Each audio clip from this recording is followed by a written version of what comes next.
अस्सलाम वालेकुम नाज़रीन, मैं हूं जमील अख्तर गौरी, साबिक assistant director homeopathy, government of Pakistan, ministry of health, Islamabad.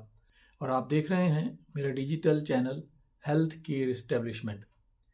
नाज़रीन, नेशनल काउंसिल फॉर होम्योपैथी का टेन्योर ख़त्म हुए कोई तकरीबन 2 माह का अरसा होने को है। 15 नवंबर 2023 में नेशनल काउंसिल फॉर होम्योपैथी का टेन्योर जो है वो ख़त्म हो गया था और कोर्ट के स्टे की वजह से इलेक्शन जो है वो पेंडिंग हो गया।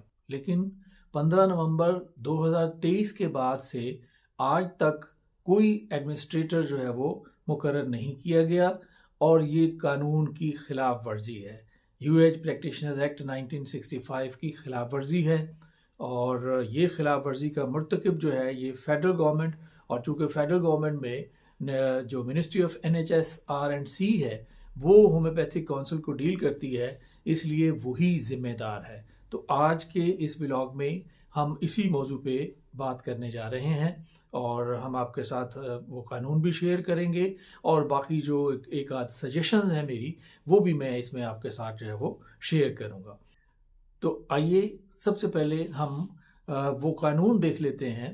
और वो कानून क्या है?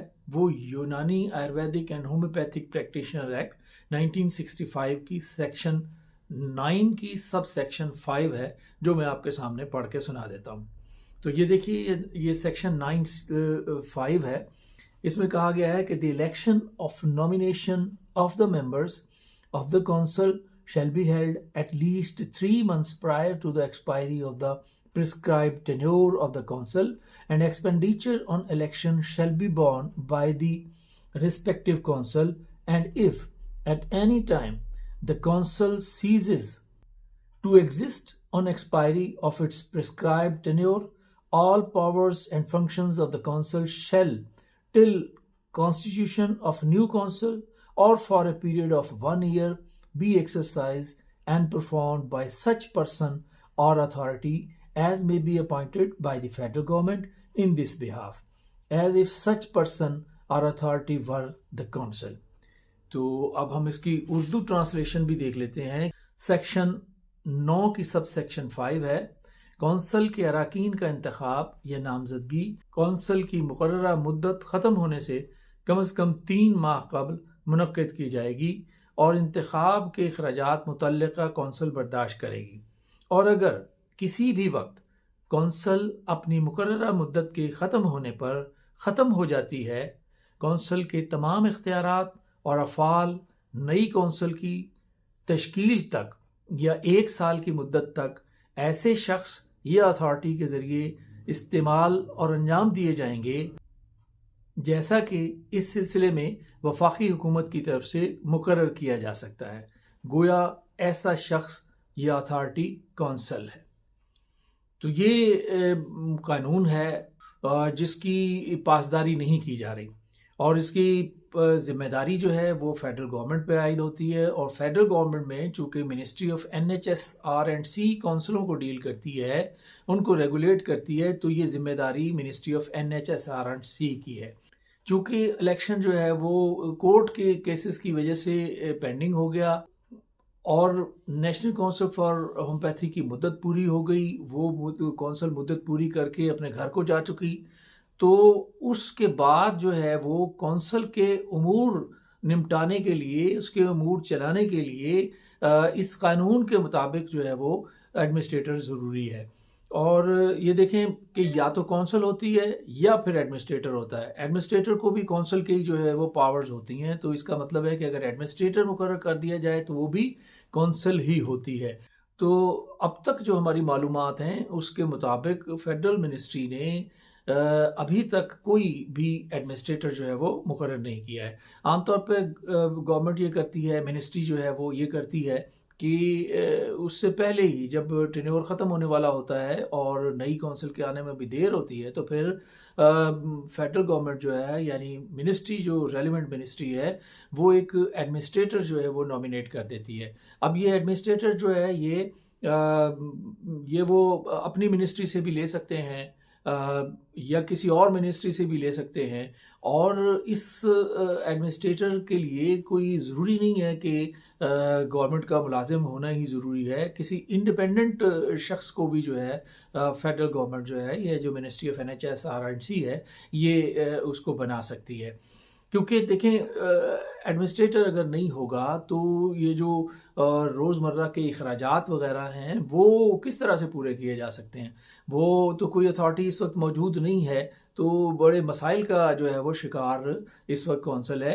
तो होना तो ये चाहिए था कि जिस वक्त ये कौंसल एक्सपायर हो गई और चूंकि कोर्ट केसेस थे, तो रजिस्ट्रार का ये फ़र्ज़ बनता था कि वो एक नोट जो है वो सर्कुलेट करता और एक मिनिस्ट्री को भेजता कि जी, और वो इस कानून का रेफरेंस देते रजिस्ट्रार साहब के सेक्शन 95 के तहत जो है ये मैंडेटरी है कि इसको जो है वो एडमिनिस्ट्रेटर को मुकर्रर किया जाए, लिहाजा कोई एडमिनिस्ट्रेटर जो है वो मुकर्रर कर दिया जाए। तो मुकर्रर कर दिया जाना चाहिए था और अभी भी इसको मुकर्रर कर देना चाहिए, ताकि आइंदा आने वाले दिनों में अभी जो इलेक्शंस के से रिलेटेड जो केसेस हैं उनकी तारीखें जो हैं वो आएंगी। जैसे 15 जनवरी को केस लगा हुआ है, तो हो सकता है 15 जनवरी को फैसला हो या ना हो, या केस और आगे चला जाए।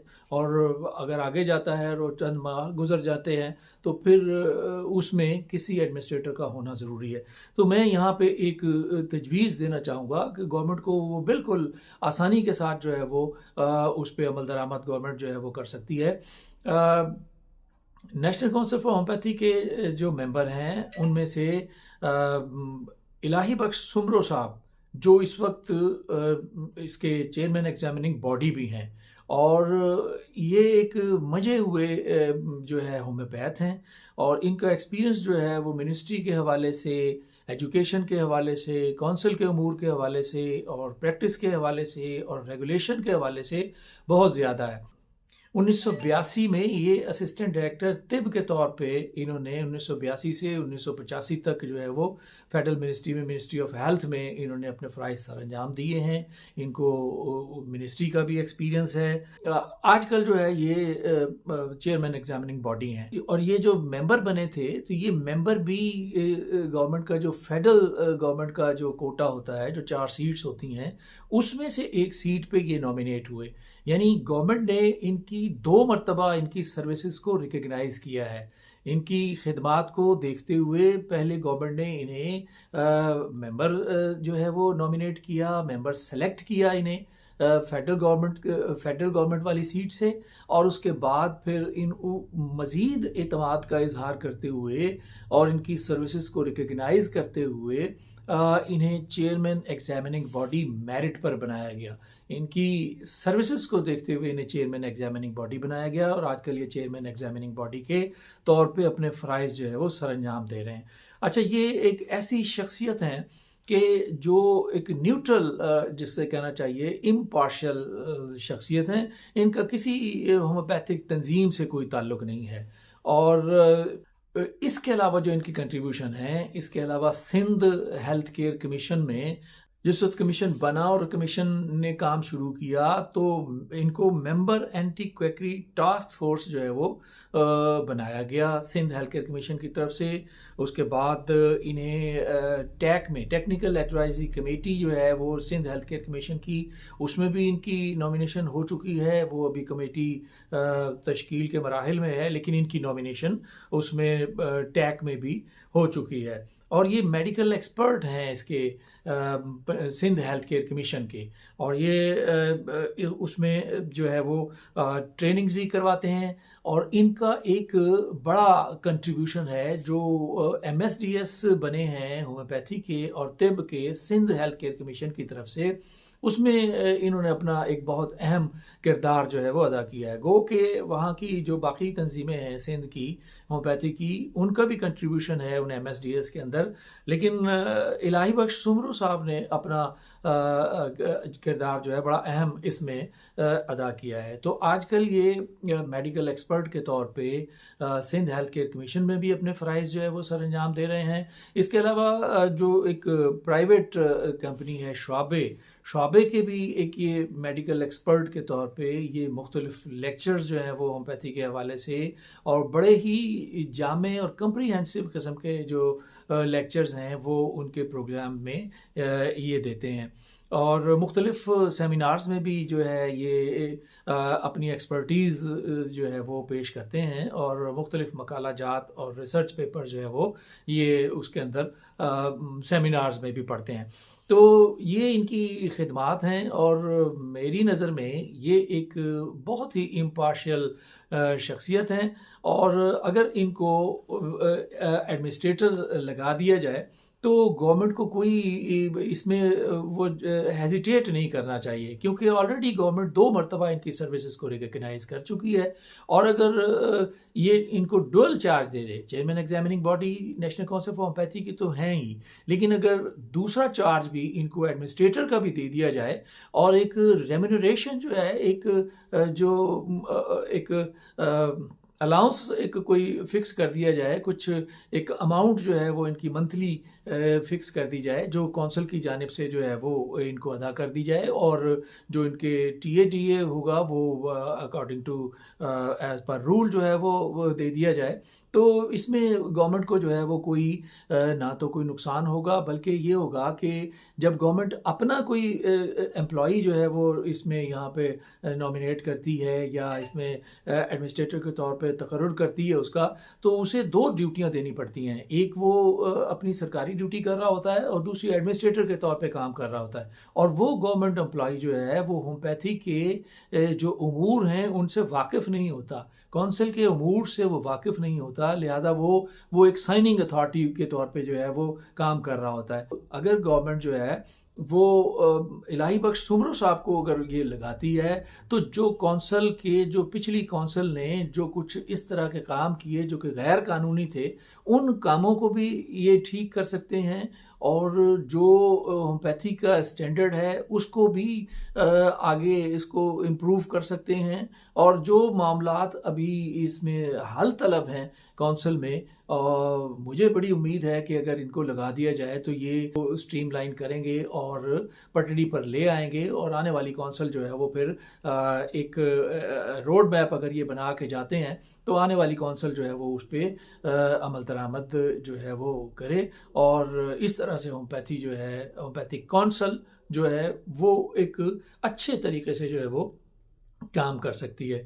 लेकिन बहुत सारी चीज़ें हैं जो दुरुस्त करने वाली हैं और वो एक होम्योपैथ ही कर सकता है। और जितना एक्सपीरियंस, जितना मुशाहिदा और जितना वैरायटी इनके एक्सपीरियंस में है, इस एक्सपीरियंस का कोई पर्सन या कोई पर्सनैलिटी जो है वो बहुत कम है इस तरह के एक्सपीरियंस वाली। तो मेरी गुजारिश होगी मिनिस्ट्री ऑफ NHS-R&C के अरबाब इख्तियार से, सेक्रेटरी साहब से, मिनिस्टर साहब से, कि वो इलाही बख्श सुमरो साहब को, क्योंकि ये एक नॉन कंट्रोवर्शियल जो है पर्सनैलिटी हैं, कोई सियासी शख्सियत नहीं है, ये एक प्योर होम्योपैथिक पर्सनैलिटी हैं, और उसी बेस पे इनको फेडरल गवर्नमेंट ने नॉमिनेट किया था मेंबर के तौर पे और सिलेक्ट किया था मेंबर के तौर पे, और दूसरी मरतबा फिर इन्हें चेयरमैन एग्जामिनिंग बॉडी भी उसी मेरिट पे बनाया गया इनकी सर्विसेज को जो है वो रिकग्नाइज करते हुए। तो इन्हीं सर्विसेज को देखते हुए इन्हें एडमिनिस्ट्रेटर का चार्ज भी अगर दे दिया जाए तो मुझे बहुत उम्मीद है कि होम्योपैथिक काउंसिल के जो टेढ़े मेढ़े काम हैं वो इनको सबको सीधा करके और एक खाका बना के जो है वो चले जाएंगे। कम से कम इन्हें उस वक्त तक एडमिनिस्ट्रेटर मुकर्रर कर दिया जाए, साल तक बेशक आप ना करें, जब तक नई कौंसिल के इलेक्शन ना हो जाएं और कौंसिल बन के आ ना जाए, उस वक्त तक इनको एडमिनिस्ट्रेटर मुकर्रर कर देना चाहिए। तो मेरी ये सजेशन है और आप इसमें राय दे सकते हैं, नीचे कमेंट्स में कमेंट्स करके जो है वो बता सकते हैं कि आपकी क्या राय है जो मैंने ये तजवीज़ दी है। तो मुझे उम्मीद है कि अगर इनको मुकर्रर कर दिया जाए तो ये होम्योपैथी के लिए एक नेक शुगून होगा। तो अब तक के लिए इतना ही, आइंदा आने वाले व्लॉग तक मुझे इजाज़त दीजिए। अपना और अपने इर्द गिर्द रहने वालों का बहुत सा ख्याल रखिएगा। अल्लाह हाफिज़।